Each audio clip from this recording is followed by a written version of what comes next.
Mga kababayan, magandang hapon po ng Sabado, August 15, 2026. Ngayon po ay minomonitor pa rin po natin ang habagat o southwest monsoon, pero medyo humihina na po ito at nakakaranas na tayo kahit papaano ng maganda-gandang panahon. Medyo umaaraw na rin ho, pero inaasahan pa rin ang mga pag-uulan dahil nga po nandyan pa rin ang hanging habagat o southwest monsoon. Sa may silangang bahagi ho ng ating bansa, nandyan pa rin yung LPA at may panibagong tropical depression tayo na minomonitor ngayon. Titignan natin kung etong bagyong mahina na yan o tropical depression ay makakaapekto para lumakas ulit ang habagat. Pero bago ho tayo magpatuloy, huwag yung kakalimutan na i-like at i-share ang ating update para mas marami ho ang makapanood. Tutukan muna natin yung mga sama ng panahon na nasa labas ng ating par. Unang-una, ito pong low pressure area na unlikely ang category ay meron pong lokasyon na 2,270 kilometers east of extreme northern Luzon. Pa-eastward po ang kilos nito at wala itong direktang epekto sa anumang bahagi ho ng ating bansa. Ito yung panibagong low pressure area na ating minomonitor at minomonitor din po ito ng Pag-asa, no, na meron pong lokasyon na 3,190 kilometers east-northeast of northeastern Mindanao. May lakas ho ng hangin na umaabot sa 45 kilometers per hour at mayroong pagmugso naman na 55 kilometers per hour. Ang pagkilos ho nito pa northwestward sa bilis sa 35 kilometers per hour. So ang pagkilos papasok o papalapit ho sa ating Philippine Area of Responsibility. Pwede hong ganito ang mangyari kapag itong tropical depression na ito o mahinang bagyo na ito ay pumasok sa ating par at nandyan pa rin ng habagat, pwedeng mas matagalan pang mawala ang habagat o southwest monsoon. Pero tulad ho na aking sinasabi, ang habagat naman na ay hindi lalakas kagaya ng mga nauna kasi tanging typhoon at super typhoon lamang na mga kategory ng bagyo ang kayang magpalakas ng husto sa habagat o southwest monsoon. Sa inilabas ho ng Pag-asa na tinatawag ho natin na forecast weather condition, ngayong hapon ho ng Sabado hanggang bukas ho ng umaga ng Linggo, sa area po ng Metro Manila sa may Ilocos Region, kasama po ang Cordillera Administrative Region, Cagayan Valley, ang Central Luzon, Calabarzon, Occidental Mindoro at Oriental Mindoro ay patuloy po makakaranas ng cloudy skies with scattered rains and thunderstorms dahil po sa habagat o southwest monsoon. So may mga tsansa pa rin ng mga pagbabaha sa low-lying areas at landslide po sa landslide prone area. Tulad na aking sinasabi, itong habagat ay inaasahan na magtatagal pa hanggang next week. Pero ito po ay pahina naman po ng pahina. Sa nalalabing bahagi ho ng Luzon, the rest ng Visayas at Mindanao ay naapektuhan pa rin po, no.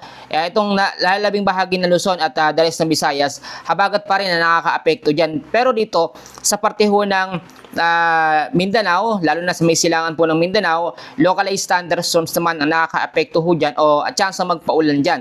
Ngayon po, no, meron pa rin po tayong nakataas na yellow warning pero hindi na ito sobrang lakas, ha. Pag sinabi ho natin na yellow warning, ito ay meron na lamang na 50 to 100 millimeters na dami ng pag-uulan.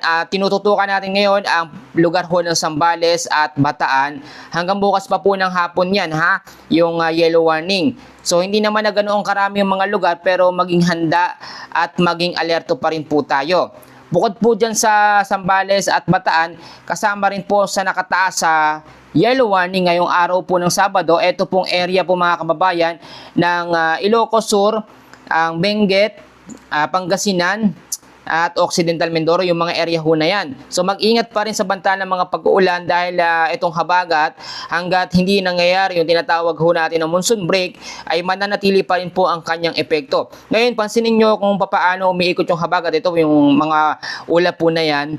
Umiikot po yan doon po sa direction kung nasaan ang LPA o low pressure area yan. Kung susundan po natin itong LPA. Pero itong LPA po na yan ay unlikely ang category. Kung ito ay naging tropical depression o bagyo, ang tendency hahatakin niya po ang habagat. Pero dahil ito unlikely na, mahina na, hindi na ito masyadong nagkakaroon ng connection sa habagat o southwest monsoon. Ito ngayon ang ating tinututukan, itong tropical depression. Ngayon, titignan natin kung ito ba ay magiging malakas na bagyo o magiging mahina lamang. Doon po sa tinatawag natin na tropical cyclone threat potential, hindi naman ho ito nakikita na magiging malakas na typhoon. Pag sinabi kasi natin na malakas, yan ho nasa typhoon o super typhoon category na bagyo. Tignan nyo mabuti, sunod-sunod po yan. Ito yung bagyong Nangka na ngayon isa na lamang pong tropical depression. May LPA pa dito, may tropical depression at meron pa dito sa baba. Magkakadikit po yung mga sama ng panahon sa labas ng ating PAR, pero sa loob po ng ating Philippine Area of Responsibility wala pong bagyo. Pero kahit walang bagyo sa loob ng PAR, yung hanging habagat o southwest monsoon ay pinapalakas ng mga sama ng panahon na nasa labas ng ating bansa. Kaya yung iba nagtataka, bakit daw wala namang bagyo, bakit ang habagat hindi pa rin nawawala. Ilang linggo na po ito nagpapaulan. Pag sinabi ko kasi natin na habagat, normally tumatagal talaga yan ng 1 linggo hanggang sa 2 linggo. Lalo na po kapag ito ay lumakas sa kanyang pinakamalakas na kategorya, yung tinatawag ho natin na rapid intensification. Ang habagat naman po, normally ang pinakalakas lamang ng hangin yan ay nasa 35 to 50 kilometers per hour. Pero kapag bumubugso, umaabot naman yan sa 62 to 88 kilometers per hour. Mas malakas pa po sa signal number 1 na category 1 po ng bagyo. Tatandaan po nating mabuti yan. So ngayon naman, ang susunod po na bagyo na papasok sa ating PAR o Philippine Area of Responsibility ay tatawagin pong Neneng. Yun po yung magiging pang-14. Yung bagyong Nangka, masyado nang malayo at hindi naman ito lumakas mga kababayan. Hindi na rin ito hinahatak ang habagat o southwest monsoon.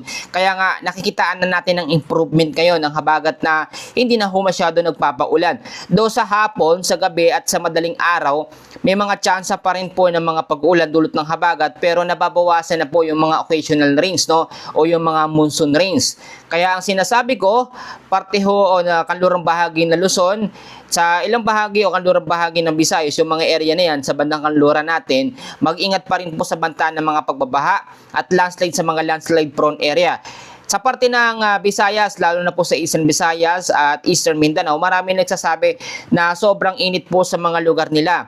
Yung parte kasi, yung malaking bahagi ng Visayas at Mindanao, hindi naman po talaga direktang naapektuhan po ng habagat o southwest monsoon. Umuulan lang ngayon sa kanlurang bahagi ho ng Luzon, o malaking bahagi ng Luzon.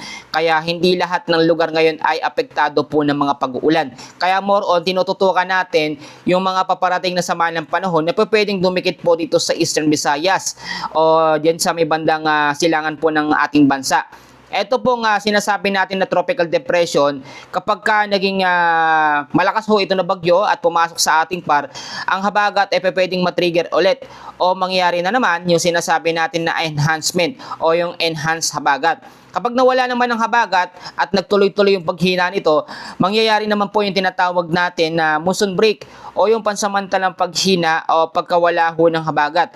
Pag meron namang monsoon break, ay lalabas naman po yung tinatawag natin na easterly, so malisang hangin na nanggagaling ho o manggagaling dito ho sa may karagatang Pasipiko. At kapag meron po tayong easterlies, sobrang aktibo ho ng mga local thunderstorms. Dyan sa may Visayas at Mindanao, kung makaranas po kayo ng mga pag-ulan dahil po yun sa mga localized thunderstorms. At minsan kung sobrang lakas na may kasamang pagbulog at pagkidlat, yun po ay severe thunderstorms. So yung pinakamalakas sa thunderstorms na tumatagal po ng 1 hanggang sa 2 oras po ang epekto po ng mga pag-ulan. So i-summarize natin, ang pangunahing weather system pa rin na nakakaapekto ay ang habagat, pero ito po ay nagkakaroon na ng pagkakataong humina o humihina na po ito ng mga paunti-unti po, Basta ganito ang mangyari. Wala akong bagyo na pumasok sa ating PAR o walang bagyo na lalakas sa labas ng 3 hanggang 5 araw, ay sigurado na hihina po ang habagat o southwest monsoon. Inaasahan naman pagdating po ng Linggo, pagdating ng Lunes, Martes hanggang sa mga susunod na mga araw ay mas mag-i-improve na yung panahon po natin. Pero hindi pa rin maiiwasan ang mga pag-uulan, lalo na ho sa hapon at sa gabi. Pansinin nyo yung buong mapa natin, ito po, yung pinakamapa natin. Mapapansin nyo naman, medyo clear tayo sa mga mauulap na panahon, wala masyadong maulap, pero nagbabago yan time to time, lalo na ho sa gabi, hindi man natin nakikita yung ulap sa ating radar, pero napupuno ho yan dahil po sa habagat o southwest monsoon. Ang kagandahan ho dito, walang malakas na bagyo tayong nakikita. Yung mga bagyo na nasa labas, puro mahihina na lamang ito, at kahit magsabay-sabayan o mag-combine pa yung mga mga yan, hindi na lalakas ang habagat kagaya nung naunang paglakas niyan or kagaya nung papaano siya pinalakas ng Typhoon Dolphin. Ngayon mga kababayan, palagi ho kayong mag-ingat, ugaliin pa rin po magdala ng payong, jacket, kapote, nandyan pa rin ang banta ng habagat, umiiral pa rin, so wag pa rin po tayong maging kampante. Yan muna ang latest update natin ngayon. Maraming salamat at God bless po sa inyong lahat.